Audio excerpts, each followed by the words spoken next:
नमस्कार. श्री शिवमहापुराण उमासंहिता अध्याय क्रमांक 1 श्रीकृष्ण उपमन्यू संवाद. ध्यान.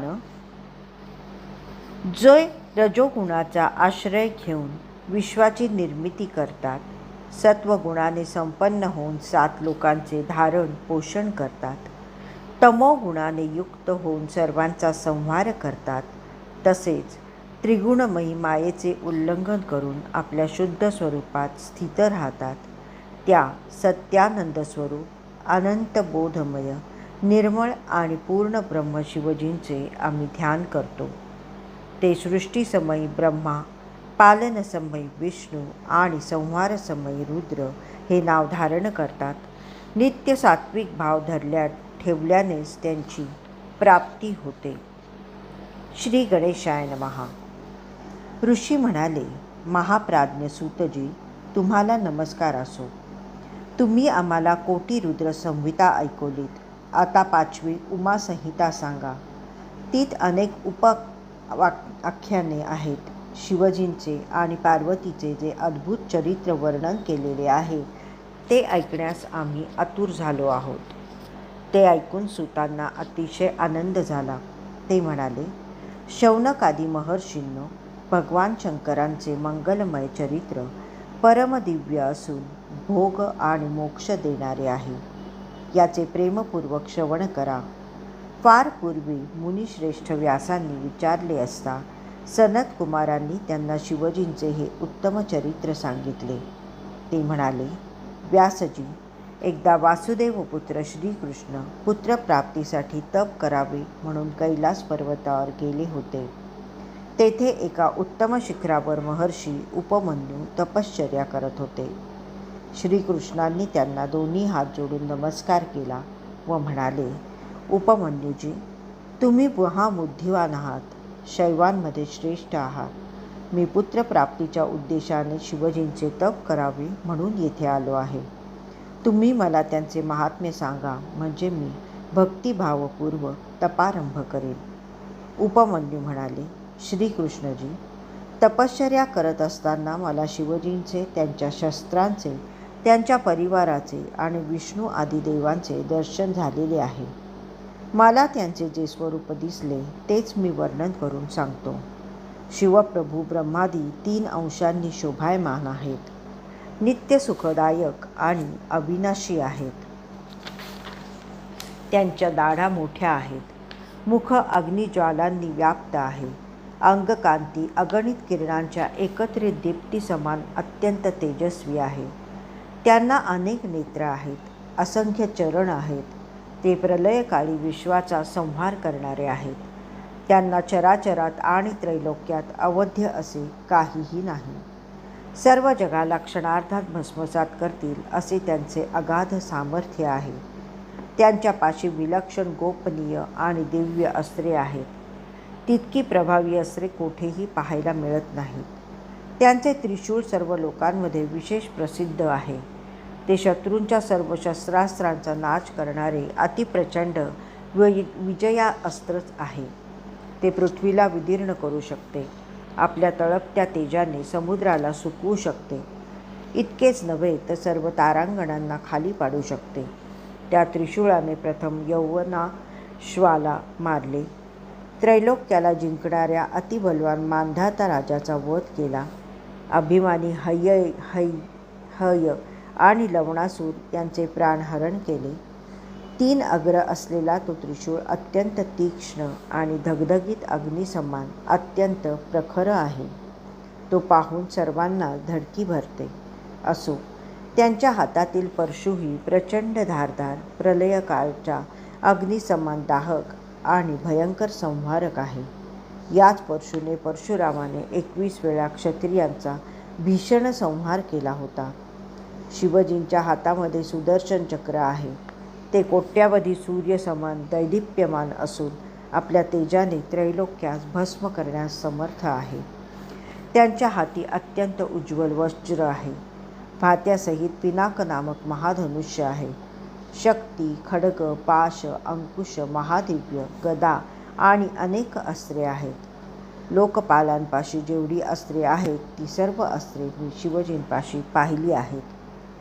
मला शिवजींचे दर्शन झाले तेव्हा पितामह ब्रह्मदेव त्यांच्या उजव्या बाजूला हंसयुक्त विमानात बसले होते. त्यांच्या डाव्या बाजूला शंख, चक्र, गदा धारण केलेले श्री विष्णू गरुडावर विराजमान होते. स्वयंभुवन मनु, भृगु आदी ऋषी, इंद्रादी देव हेही त्यांच्या समवेत होते. अग्निसमान तेजस्वी अशी देवी पार्वतीही तेथे होती. घंटा आणि शक्ती धारण करून मयुरावर बसलेला कार्तिक स्वामी तिच्याजवळ स्थित होता. हाती त्रिशूळ घेतलेला नंदी शिवजींच्या पुढे उपस्थित होता. भूतगणांचा समुदाय आणि चंडिकादी माता तेथे आलेल्या होत्या. त्या सर्वांनी शिवजींना नमस्कार केला. अनेक स्तोत्रांनी त्यांची स्तुती केली. त्या समयी विश्वामध्ये जे काही पाहिले जाते वा ऐकले जाते त्या सर्व गोष्टी शिवजींपाशी होत्या. ते पाहून मला खूपच आश्चर्य वाटले. विश्वप्रभू भगवान शंकरांना त्यांच्या समस्त ऐश्वर्यासह पाहून माझे जीवन धन्य झाले. डोळ्यातून आनंद अश्रू वाहू लागले. कंठ सद्गतीत झाला. मी मोठ्या धैर्याने त्यांची स्तुती केली.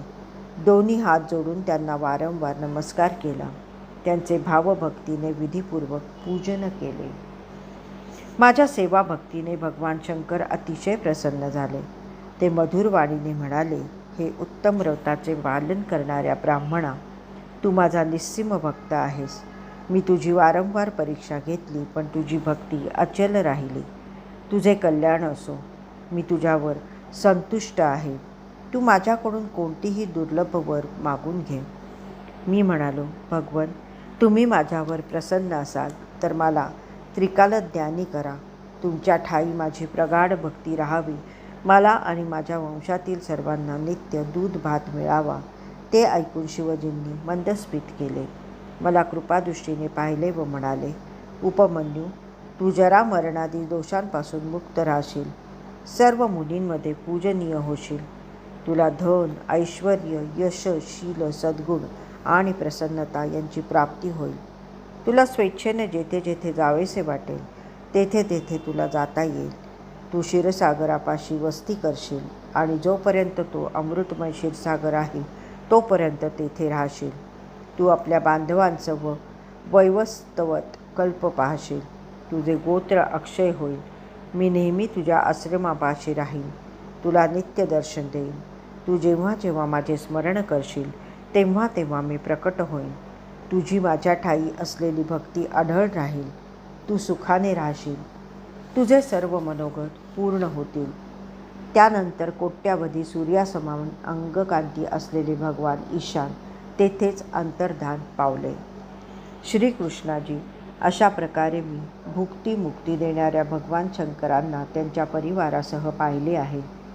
तेथे उपस्थित असलेले गंधर्व, ऋषी, सिद्ध, विद्याधर आणि अप्सरा यांना पाहिले आहे.